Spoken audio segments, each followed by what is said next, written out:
Okay, so I've had this shape in my head for a few weeks now, and I've been putting it off because I wasn't sure that it would look nice at all, or I didn't know if it would turn into anything. So let's try and make this, I don't know what to call it, maybe a slab planter, a sculpted slab planter. Anyway, let's get into it. My name is Maya. I run a studio here in Berlin called Pottery to the People. Let's try and figure out this project.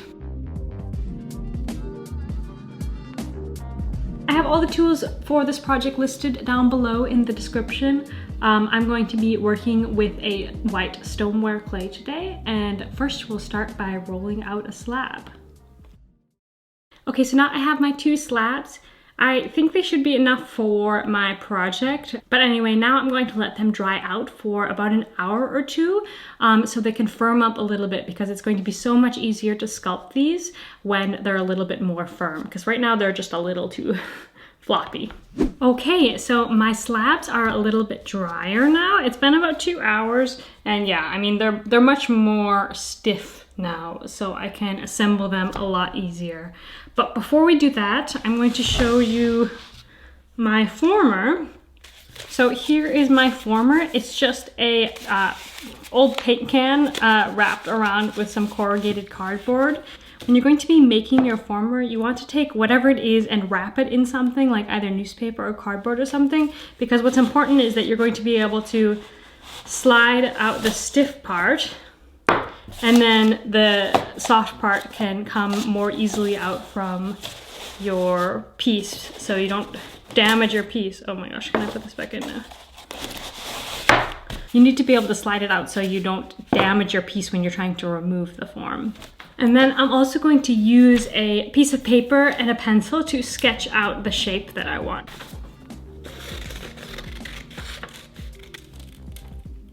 Okay, so now I can use my stencil to cut out my slab.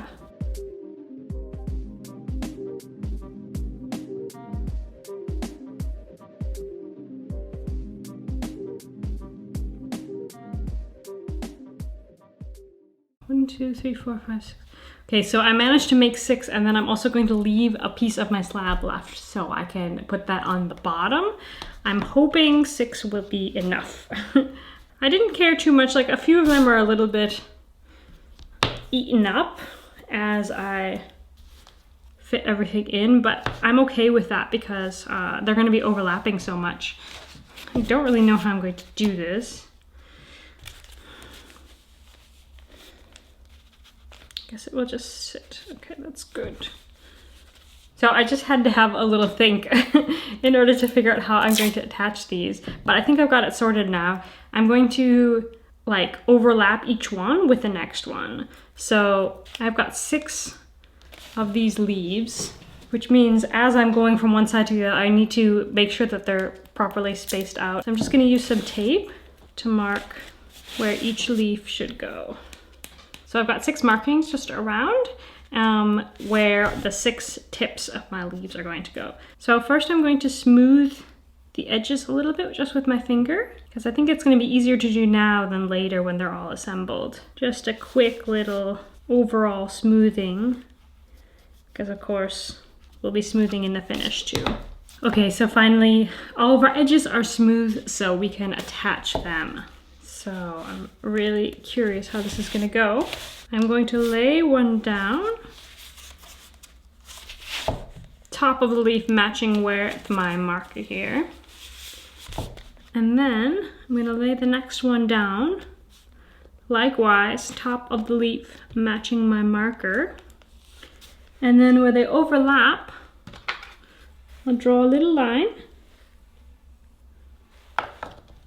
And there I can score, and slip actually. I need to add slip now since it's a little bit dried out. And then the other side, there, when I pressed it down, it made sort of a mark, so I sort of know where to score. So I'm using my slip. Slip is always just watered down clay, and I'll apply it with a paintbrush. Try and get some of the chunky bits of the slip in too, not just the water. Okay. Now I'm going to line them up again. Press them into one another.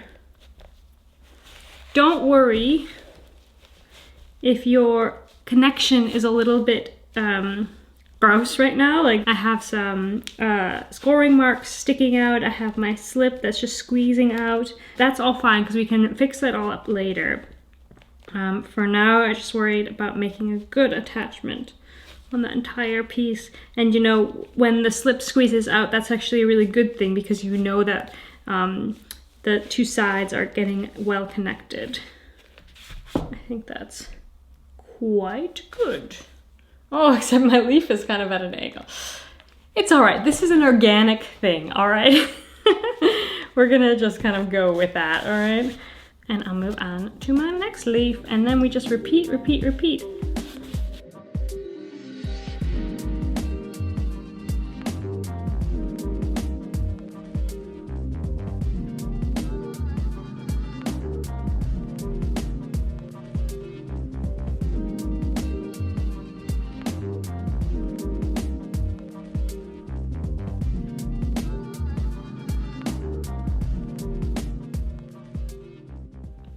Okay, I am thinking this is looking pretty dang cool. It's actually a bit more of a flower now that I think of it than a bunch of overlapping leaves. Maybe we'll call it a flower now. But I'm gonna let it sit now for maybe 15 minutes so that the slip can kind of soak in and harden before I continue to work on it. Once it's hardened, I'm going to remove the form and add a bottom and clean everything up. Maybe add some texture as well. So I'll be back in just a moment. Okay, so as you can see, my slip has dried out quite a bit. Whenever the slip turns the color of the clay, that's when it's dry enough to continue working on your pot. So when you're applying it, it's quite a light color. When it gets down to that darker color again, that means most of the water has come out of it and been absorbed by the rest of the pot. So now I'm gonna take my wooden tool and I'm gonna clean up those joins. So I really like this tool because it can just rub along the edges and clean up that join really easily and smoothly. I'm just like working on it like this so I can show you, but this is like a very awkward angle for me to work. Okay, and before I take this off my former, I want to actually add some texture to the leaves / petals.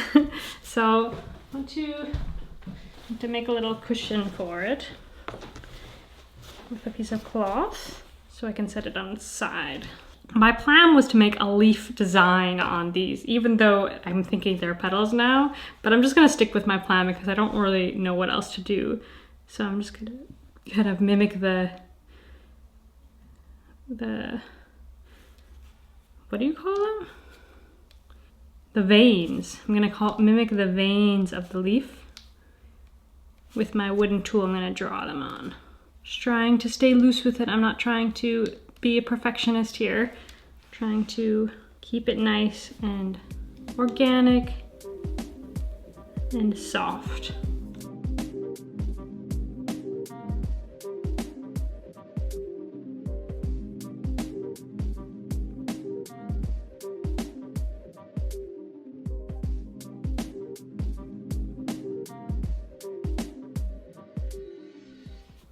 Okay, so cool. Now I can finally remove my former. So I'm gonna just pull up. Oh, this is even easier than I thought it was gonna be.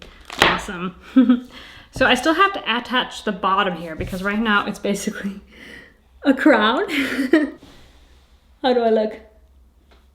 But I want it to be a planter. So I do have a bit of my slab left over and hopefully it's big enough. Yes, okay. Just big enough. Just had an idea. There's these gaps here. And I was expecting this. I was thinking I would just fill them with like a coil or something, but it's going to be a planter and it needs drainage. So maybe I'll just leave them. I don't think that they're too big that the soil will come through. Okay, let's just attach the bottom and then we can make a decision. So where's my knife? So attaching a slab bottom, I always like to trace first. I'm not gonna cut out the bottom until the last minute, especially on a weird shape like this one. And then I can score right inside of that line. And then very gently, I don't want to put it on, or do I want to? Ooh. Very gently setting it on its tips and scoring the bits that are going to touch. And I'm going to use my slip.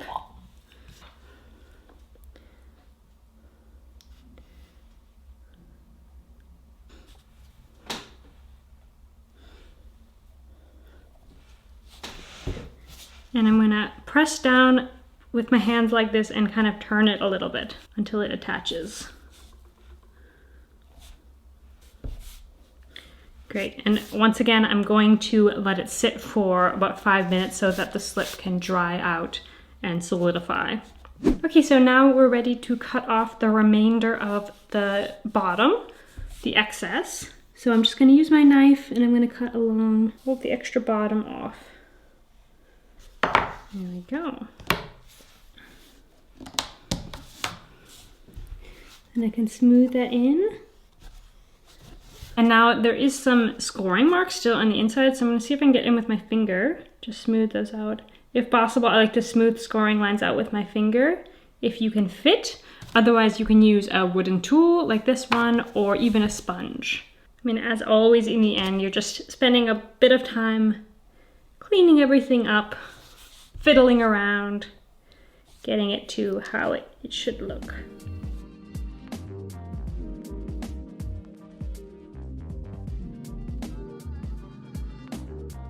One little detail that I definitely wanted to add from the beginning was I'm going to turn these peaks out a little bit. So it really looks like there's some movement in the leaves and yeah, it kind of opens up the pot. I'm gonna add also a little hole to the bottom because even though it also has these holes, I wanna make sure that my plant gets enough drainage. I'm just using my needle tool to carve out a little hole, smoothing it out with my finger. But yeah, I'm quite pleased with how this one turned out. Like, I didn't know if I was going to be able to make what I had in my head, but this is basically it. It looks pretty nice, I think. But of course, we still need to transport it to the studio and fire it and glaze it. I'm not totally sure how I'm going to glaze it. I'll have to think about it because I want to for sure have some sort of glaze that brings out the texture on the leaves or petals. But anyway, you guys don't have to wait because I'm going to show you the results of this piece right now.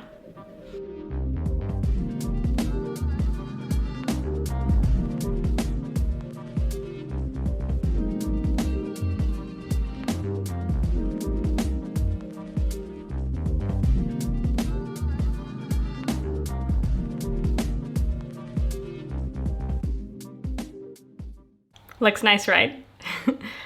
All is not as it seems. Yeah, it was really sad. It was in one piece when I took it out of the kiln, and then I hear a pinging from the other room, and yeah, it just didn't work. It just didn't work. I mean, so here's the deal.